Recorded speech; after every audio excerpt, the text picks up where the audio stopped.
À quoi ça sert? Ça veut dire quoi, ça? Pourquoi c'est comme ça? C'est où? C'est qui, lui? Un jour, une question. Comment on a réussi à aller sur la Lune? L'homme a pu marcher sur la Lune grâce à de grandes innovations technologiques.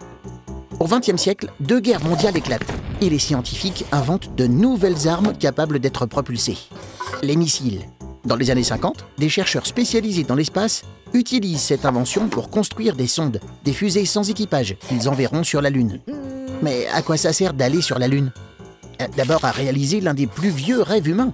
Depuis des millénaires, les hommes sont fascinés par ce satellite naturel de la Terre.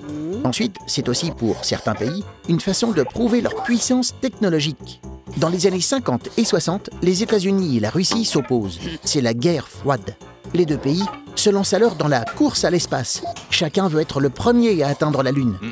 Dès 1959, les Russes y envoient plusieurs sondes. Le 30 mai 1966, les Américains, eux, lancent Surveyor 1, leur première sonde. Et le 21 juillet 1969, l'astronaute américain Neil Armstrong devient le premier humain à marcher sur la Lune. Aujourd'hui, la rivalité entre ces 2 pays a pris fin. Et ils s'entraident pour atteindre un nouvel objectif, la planète Mars. Mais pour d'autres, la Lune reste un défi. En y envoyant récemment des sondes, l'Inde, la Chine et le Japon ont voulu prouver qu'ils sont aussi de grandes puissances. Ainsi, aller sur la Lune est une manière pour un pays de dire qu'il occupe une place importante sur Terre.